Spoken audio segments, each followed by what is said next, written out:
Best of luck रापची, बहुत बहुत शुभकामनाएं आपको आपके ऐप के लिए जो आप अपना ऐप लॉन्च करने वाले हैं। एंड आई होप कि आपके जितने भी शोज, जितने भी सीरीज आपके उस ऐप पे हैं, वो सारी की सारी हिट जाए। Wish you all the very best. Hi, this is Rahul Roy. I would like to give lots and lots of congratulations and I wish all the very best to Rapchi. They are going to be coming out with great content and I really wish them to do well and there's going to be great entertainment for them. So once again, Rapchi, looking forward to seeing you. Take care.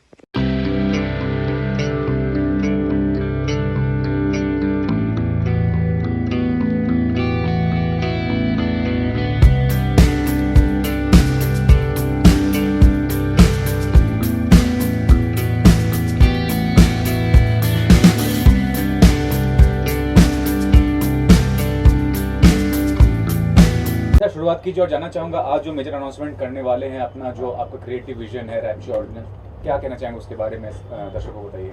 सबसे पहले आप सबको छठी मैया की पूजा के लिए बहुत बहुत ढेर सारी बधाइयाँ हों। जय माता दी, जय बाबा की।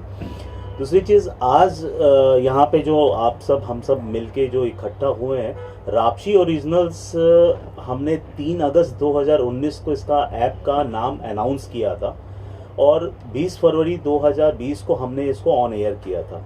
लेकिन दुर्भाग्यपूर्ण कोरोना की वजह से जिसकी मार पूरी दुनिया पे पड़ी, तो हम ऑन एयर नहीं जा पाए कुछ कारणों की वजह से।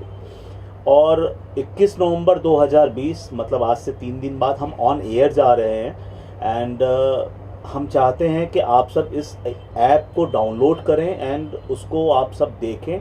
ये पूरा देसी, जिसको कहते हैं कि जैसे हमारे आदरणीय प्रधानमंत्री जी ने कहा कि देसी अपनाना है, तो ये प्योर देसी वर्जन है। इस ऐप की खासियत ये है कि इसमें आपका कोई भी डाटा हम आपसे नहीं ले रहे हैं, कोई लॉगिन नहीं है, सब्सक्रिप्शन फ्री है और आप अपने पूरे परिवार के साथ बैठ के इसको देख सकते हैं।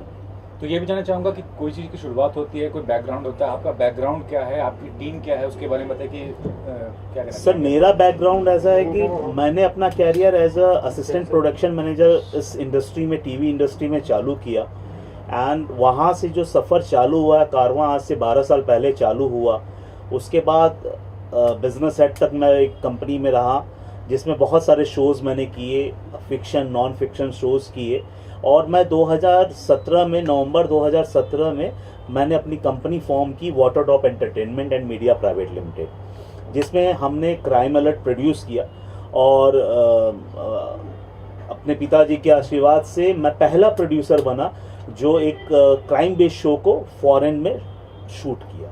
तो ये भी जानना चाहूँगा, आप थोड़ा डिफरेंट बता रहे हैं अपने कॉन्सेप्ट को, क्या डिफरेंट है, थोड़ा फोकस कीजिए उस चीज़ पे कि क्या अलग मिलेगा। जैसे सब्सक्रिप्शन फीस नहीं है, फिर अगर कोई अपना कंटेंट को प्रोवाइड करना चाहता है आपको, या आप किसी से कंटेंट ले रहे तो आपकी क्या शर्त है? देखिए, हमारे जितने भी अभी के जो प्रोड्यूसर्स हैं, हम 9 शोज़ के साथ आ रहे हैं। 9 शोज़ के साथ हम ऑन एयर जा रहे हैं, जिसमें से शोज़ के नाम है हमारे लिव टुगेदर, अराजक। लिव टुगेदर बेसिकली एक लिविंग के ऊपर हमारा एक कॉन्सेप्ट है, बहुत अच्छा प्यारा सा कॉन्सेप्ट है, जिसके ऊपर एक टीनेजर्स कैसे दूसरे शहर में जाके अपने आप को एडजस्ट करते हैं, लेकिन उनके दरमियान सेक्स नाम की चीज़ नहीं है। तो इस ऐप पे आपको कहीं पे भी सेक्स नहीं मिलेगा, जो आज के डेट में हर प्लेटफॉर्म पे आपको दिखने को मिल रहा है कि OTT मतलब लोग वेब का मतलब यार ये तो सेक्स होगा। तो हमारे ऐप पे सेक्स नहीं है, इसीलिए मैंने आपसे कहा कि ये परिवार, आप सारे अपने परिवारजनों के साथ बैठ के देख सकते हैं, इंजॉय कर सकते हैं। और दूसरा अराजक है, कैसे हम बाबाओं के चक्कर में हम पड़ जाते हैं, उसके ऊपर ये पूरा कॉन्सेप्ट है। शौक स्टूडियो एक हमारा कॉन्सेप्ट है, जिसके ऊपर हमने एक नए टैलेंट को, जैसे आप कह सकते हैं कि singing competition all over India से कैसे सिंगिंग जो नए प्रतिभाएं हैं उसको हमने लाने की कोशिश की है। स्टेटस है, विहान करके एक हमारा बहुत अच्छा शो है, जो 93 के ब्लास्ट के बाद कैसे ही एक कमरे में सारे रिलीजन के लोग आके इकट्ठा हो जाते हैं और कैसे उनके बीच में झड़प होती है, फिर प्यार होता है। इन्फेक्शन है, एम फॉर मम भी बहुत अच्छा सब्जेक्ट है। और हमारे जो अपकमिंग शोज़ हैं, जैसे कॉमेडी बेस पे बेचारे हैं, भाभी जी मैं आऊँ, CCC है, अगेन कॉमेडी, दिल्ली वाला दिल है, देसी क्राइम है, यमलोग है, वाबस्ता है, सोच है, द लास्ट कॉम्प्रोमाइज है। तो ये सब जो सारे जो शोज हैं एक अलग जोनर पे हैं। और सबसे मजे की बात ये है कि इसमें कोई भी पुराना प्रोड्यूसर नहीं है, इस सारे हमारे सीरीज में नए प्रोड्यूसर्स हैं। हमने नए लोगों के साथ काम करना, क्योंकि मैं जब प्रोड्यूसर बना तो मुझे वो तकलीफ हुई थी चैनल्स में जाने के लिए, तुमने क्या किया है। तो वो लॉबी मैंने देखी है कि कैसे आपको चांस नहीं मिलता अगर आपकी लॉबी नहीं हो। तो इसीलिए हमारे यहाँ सारे नए प्रोड्यूसर्स हैं और हम हमेशा नए प्रोड्यूसर्स के साथ काम करना चाहते हैं, क्योंकि उनके अंदर वो जोश है, वो कुछ करने की क्षमता है, ये चीज़ है। लेकिन सर ये भी जानना चाहूँगा, कंपटीशन भी बहुत है, काफ़ी मेजर मतलब प्लेटफॉर्म है आपको, या हॉटस्टार की बात कर लें या आप नेटफ्लिक्स की बात कर लें, तो उसमें जो कंपटीशन है कैसे आप जितनी कंपनीज हैं वो कैसे सर्वाइव कर पाएगी, क्योंकि वो लोग सारी बड़ी फिल्में लेती हैं, उनका रेवेन्यू जनरेशन भी काफ़ी होता है। क्या कहना चाहेंगे सर? देखिए, इसका सबसे बड़ा एग्जांपल मैं दूंगा, पिछले 18 सालों तक मीडिया लाइन में एक मात्र चैनल था आज तक जो एक छत्र राज कर रहा था। मैं माफ़ी चाहूँगा, मैं किसी को एलिगेशन नहीं लगा रहा हूँ। वहीं पे आर भारत करके एक चैनल आया जिनकी टीआरपी जैसे भी आई, टीआरपी आज के डेट में उनकी टीआरपी है, उन्होंने वो मेहनत की, आज उनकी टीआरपी वहाँ पे है, आज वो नंबर 1 चैनल बने हैं। तो इससे ये बात सिद्ध होती है कि अगर आपके पास अच्छा कंटेंट है और आपकी नीयत साफ है तो आप आगे बढ़ सकते हैं। जैसे जब धीरू भाई अंबानी जी जिंदा थे तो वो आज जो इस एम्पायर के बारे में सोचे होंगे, अगर वो ये सोच रहे थे इस कंपटीशन में मैं कैसे उतरूंगा, तो आज ये रिलायंस एम्पायर नहीं होता था। वैसी हमारी सोच है। हाँ ठीक है, हम उतने बड़े प्लेटफॉर्म नहीं, हमारे शोज के बजट उतने हाईफाइड बजट नहीं है, एक शो की बजट 2 करोड़ 3 करोड़ रुपए पर एपिसोड नहीं है, मैं मानता हूँ। हमारे यहाँ आपको चेहरे भी मिलेंगे, जैसे हमारे साथ किरण कुमार साहब ने काम किया है, रंजीत साहब ने काम किया है, रजा मुराद जी ने काम किया, अविनाश वाधन ने काम किया हुआ है, और भी जसरीन मथारू ने हमारे साथ काम किया, और हमारे साथ भी एक्ट्रेस काम कर रहे हैं। लेकिन बहुत ब्रांडेड नाम नहीं है हमारे साथ, कोई बहुत बड़ी हस्तियां नहीं। हमने सिर्फ एक चीज पे ध्यान दिया, कंटेंट के ऊपर, क्योंकि मेरा मानना है कंटेंट इज द किंग।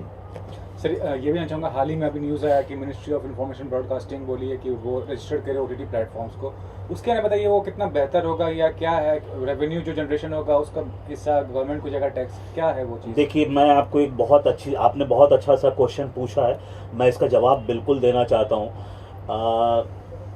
जब मैं रापची को लाया था, जब मैंने नाम अनाउंस किया था, आप में से कई सारे भाई उस समय वहाँ पे मौजूद थे जिन्होंने मेरी बाइट्स ली थी। तो उस समय भी ये क्वेश्चंस उठे थे कि सर ये बाकियों से अलग कैसे है। तो मैंने उस समय भी ये एकदम क्लियर कट जवाब दिया था कि इस पे सेक्स नहीं रहेगा।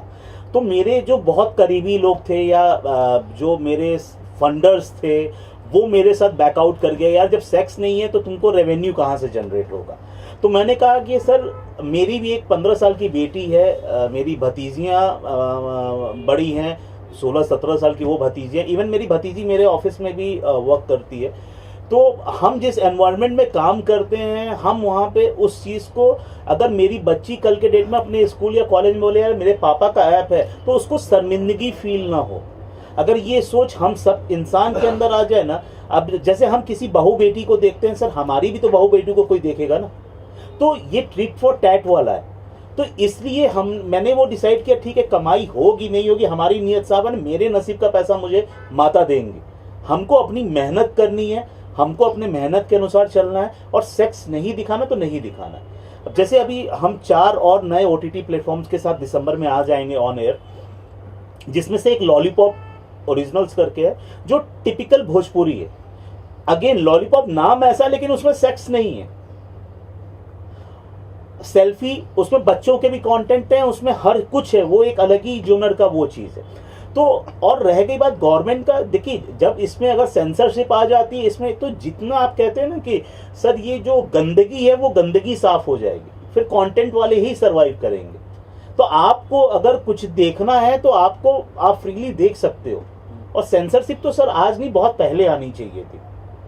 सर लेकिन रिग्रेट करते हैं कि लॉकडाउन के टाइम पे आपका जो ऐप है वो मतलब ऑन एयर नहीं हो पाया, क्योंकि जिस तरह का रिस्पांस मिला था ओटीटी प्लेटफॉर्म्स को ड्यूरिंग लॉकडाउन, तो उस चीज को लेकर रिग्रेट करते हैं आप? सर देखिए, वो दुर्भाग्यपूर्ण ऐसी चीज थी कि वो पूरे देश, क्या पूरी दुनिया में वो कोरोना की महामारी छाई हुई थी, जिसमें हमारे भाई बहन मतलब हिंदुस्तानी भी हम सब बहुत सफ़र किए थे।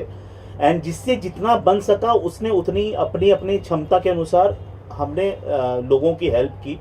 एंड क्या हुआ है सर कि ये कोरोना का ये जो काल था, रिग्रेट हुआ सर, नुकसान मेरे को काफ़ी हुआ। कई लोगों ने एलिगेशंस लगाए कि रापची अब नहीं खुलेगा, रापची बंद हो गया है। लेकिन सर मैं एक चीज़ फिर से बोलना चाहूँगा, बाबा के आशीर्वाद से आज हम ऑन एयर आ रहे हैं। और कहते हैं ना सर, जो चीज़ होती है बहुत अच्छे के लिए होती है। तो ये एक संकेत था ऊपर वाले का। कोरोना, मेरा मानना है कि हम ऊपर वाले के ऊपर से अपनी आस्था भूल गए थे, दुराचार बढ़ गया था, दुष्कर्म बढ़ गए थे। आज सर लोग अपने परिवार को भूल गए थे। लेकिन ये जो 4 महीना लोगों ने अपने परिवार के साथ रह के बिताया है, उनको वो 18 साल का प्यार समझ में आया कि वो 4 महीने में क्या हुआ है। तो ये सर एक कहते हैं ना कि नेचर के अगेंस्ट में हम जाएंगे तो उसका विपरीत वो चीज़ होता है। सेम चीज़ है। एंड सबसे बड़ी चीज़ है कि सर ठीक है, नुकसान हुआ है, तो अगर बिजनेस करने हम बैठे हुए हैं तो नुकसान फायदा तो होता रहता है सर। सर लॉकडाउन के टाइम पे माइथोलॉजिकल शोज को भी काफी पसंद किया गया, जैसे रामायण महाभारत, तो ऐसा कुछ आपने सोचा है आपके ऐप के लिए? सर देखिए, हमारा जो सेल्फी ओरिजिनल्स हमारा जो ऐप है उस पे सर हम पूरे इंडिया को कवर कर रहे हैं, जिसमें वर्ल्ड को भी कवर कर रहे हैं, जिसमें वो सारी चीजें, आज हम माइथो की बात करें तो कुछ ही ऐसे भगवान हैं जिनके बारे में हम जानते हैं। हमारा आज आप कहीं पे भी किसी भी धर्म के बारे में बात कर लीजिए तो लोग 4 लाइन हर धर्म के बारे में बोल लेंगे, लेकिन उसका तथ्य उनको नहीं मालूम है, उसका इम्पैक्ट उनको नहीं मालूम, उसके बारे में कुछ भी उनको नहीं है। उन्होंने कान से सुना, वो आपके सामने उस पर करते हैं और उस पर बहस पे आ जाते हैं, जिसके वजह से बहुत सारे डिस्प्यूट्स भी हो जाते हैं। तो सर हमारा ये कंसर्न है कि हम उस चीज़ को और उजागर करें और मतलब विस्तृत तरीके से पूरा डीपली उसको हम दिखाएंगे कि कैसे हैं। अब जैसे कहते हैं कि आज कितने शक्तिपीठ है, बहुत सारे लोग कहते हैं 52 शक्तिपीठ है, कई लोग कहते हैं 64 शक्तिपीठ है। एक्चुअली है कितने, कहाँ हैं? कई लोगों को ये भी नहीं मालूम कि 3 पाकिस्तान में है, 2 बांग्लादेश में, 1 श्रीलंका में। तो मेरे कहने का मतलब है, अगर हम जिस रिलीजन से हैं उस रिलीजन के बारे में लोगों को जानने का हक है, वो जाने। और क्या है कि सर ये माइथो आज भी देख लीजिए, रामानंद सागर का जो साहब जी का जो रामायण था सर, इस लॉकडाउन में भी उसकी टीआरपी सबसे हाई रही। इसका मतलब सर आज भी वो लोग पसंद करते हैं और लोग अपने कल्चर को फिर से याद करना चाहते हैं। और मैं भी चाहूँगा कि हमारी जो आने वाली जनरेशन है वो हमारे कल्चर को याद रखे और उस पर अमल करे। Okay sir, thank you so much. Thank you.